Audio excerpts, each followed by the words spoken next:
दुनिया ने देखा टीम इंडिया का तूफान, सूर्या ने जीता सबका सम्मान। रोहित के जाने से बीसीसीआई था बेचैन, सूर्य कुमार यादव ने बना लिया फैन।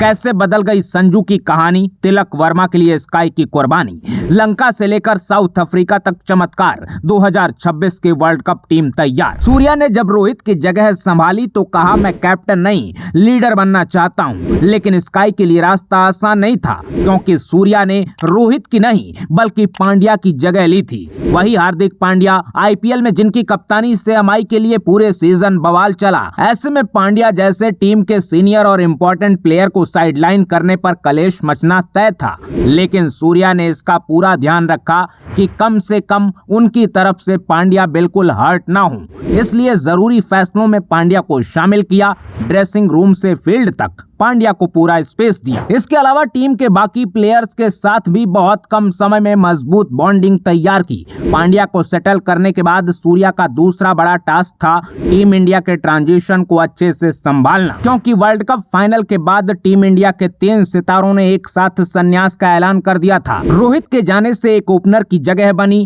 कोहली के जाने से 3 नंबर का सबसे इम्पोर्टेंट स्लॉट भरना था और रविंद्र जडेजा के जाने का मतलब एक कंप्लीट ऑलराउंडर की कमी। इन तीनों में सबसे मुश्किल सवाल था कि रोहित शर्मा की इंटेंट स्टोरी को कौन आगे बढ़ाएगा। इसके लिए ऑडिशन वर्ल्ड कप की अगली सीरीज यानी जिम्बाब्वे से ही शुरू हो गया था, क्योंकि टीम इंडिया के टैलेंट पूल में एक से एक नाम है। अब हर कोई सोच रहा था कि यशस्वी जायसवाल या अभिषेक शर्मा ही रोहित को रिप्लेस कर सकते हैं, या हो सकता है कि ऋतुराज गायकवाड़ को परमानेंट होने का मौका मिले। लेकिन सूर्या ने 30 साल के संजू सैमसन को ऐसी बैकिंग दी जो 10 साल में नहीं हुआ, वो 2024 में हो गया। दरअसल देखकर हैरानी होती है, लेकिन ये सच है कि संजू, जिनके टैलेंट पर कभी किसी को डाउट नहीं था, वो 10 साल से भारत के लिए T20 क्रिकेट खेल रहे हैं। जुलाई 2015 में डेब्यू करने के बाद 9 साल में संजू को 30 मैच भी नहीं मिले, कभी टॉप ऑर्डर में बैटिंग तो कभी फिनिशर का रोल। इस कंफ्यूजन के बीच संजू की किस्मत भी कमाल की रही,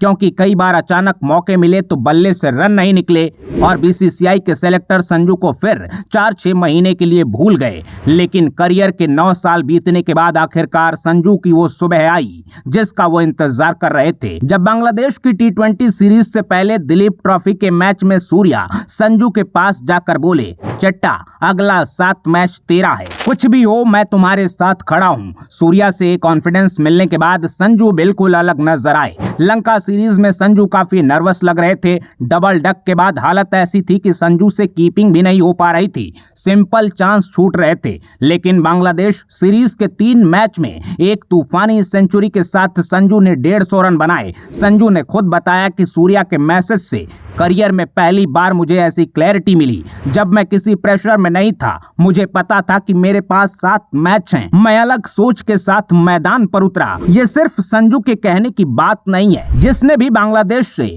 साउथ अफ्रीका सीरीज तक संजू का तूफान देखा, सबको पता चल गया कि ये संजू का दूसरा अवतार है। और इन 7 मैच में भी 2 डक होने के बाद संजू ने ऐसा तूफान खड़ा किया कि अब संजू को इग्नोर करना मुश्किल ही नहीं, नामुमकिन होगा। संजू के इस कमबैक से टीम की 2 प्रॉब्लम सॉर्ट आउट हो गई। Number 1 perfect opener, number 2 composed wicket keeper. वैसे विकेट कीपर बैटर के तौर पर संजू को ऋषभ पंत के साथ कॉम्पीट करना है, लेकिन अब ये कहानी 2 तरफा चलेगी, क्योंकि T20 टीम में अपनी जगह के लिए पंत को भी फाइट करना होगा। संजू ने वो सब कुछ किया है जो वो कर सकते थे। अपने 7 मैच में 3 शतक ठोकने के साथ संजू ने 1 ओवर में 5 छक्के लगाने का भी कारनामा किया। और संजू के इस ड्रीम कमबैक का पूरा क्रेडिट अगर सूर्या को मिल गया या किसी और के नाम चला गया तो इस संजू के साथ ही नाइंसाफी होगी, क्योंकि लंबे वक्त तक इग्नोर होने पर संजू अपने मेंटोर राइफी गोम्स से बात करते थे, तो संजू के मेंटोर का जवाब होता था,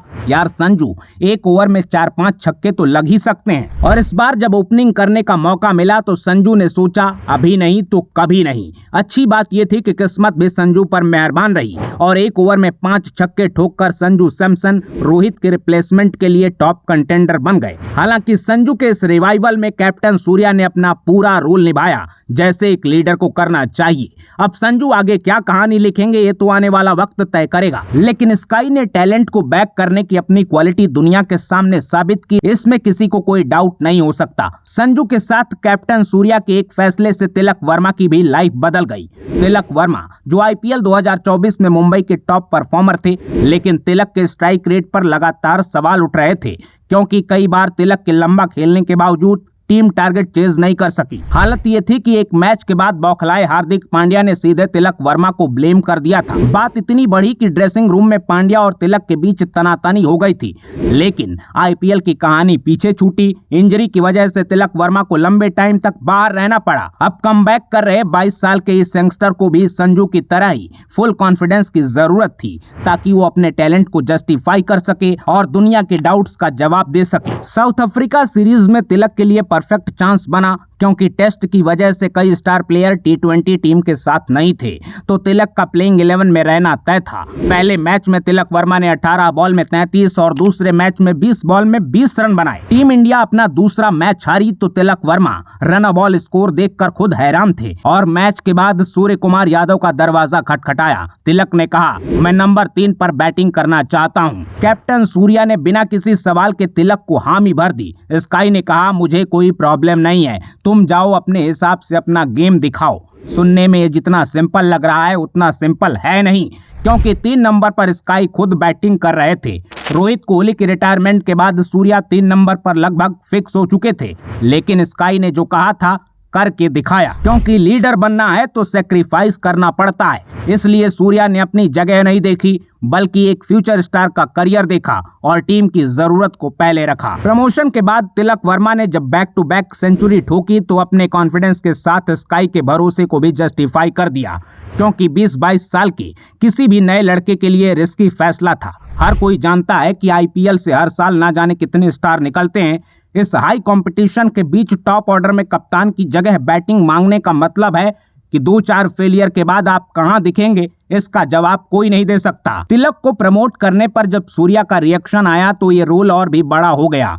स्काई ने कोहली की तरफ इशारा करके कहा कि मेरे दिमाग में काफी टाइम से चल रहा था कि एक आदमी था जो 3 नंबर पर कितना कंसिस्टेंट था, इसी बैटिंग पोजीशन पर देश के लिए कितने चमत्कार किए। ऐसे में ये परफेक्ट सिचुएशन थी जब कोई यंगस्टर उस जिम्मेदारी को अपने कंधों पर उठाए। इसलिए मैंने तिलक से लंबी चर्चा की और तिलक से कहा, ये तुम्हारे जैसे यंग टैलेंट के लिए परफेक्ट टाइम है जब तुम रिस्पॉन्सिबिलिटी उठाओ। और तिलक ने जो कहा था वो मैदान पर करके दिखा दिया। स्काई के इस बयान से साफ है कि वो किस तरह से टीम को पहले रखकर अपने प्लान बना रहे हैं, और यही वजह है कि टीम इंडिया टी20 में जिस ब्रांड का क्रिकेट खेल रही है उसके आसपास दुनिया की कोई दूसरी टीम नहीं है। संजू और तिलक वर्मा की इस कमबैक स्टोरी पर आप क्या कहेंगे, कमेंट बॉक्स में जरूर बताइएगा। और अगर आप भी मानते हैं कि स्काई को कैप्टन बनाना बीसीसीआई के कुछ बेहतरीन फैसलों में से एक है, तो अपने वन लाइनर के साथ वीडियो को शेयर करना बिल्कुल ना भूलिएगा। अपना ख्याल रखिए, आते रहिए। जय हिंद।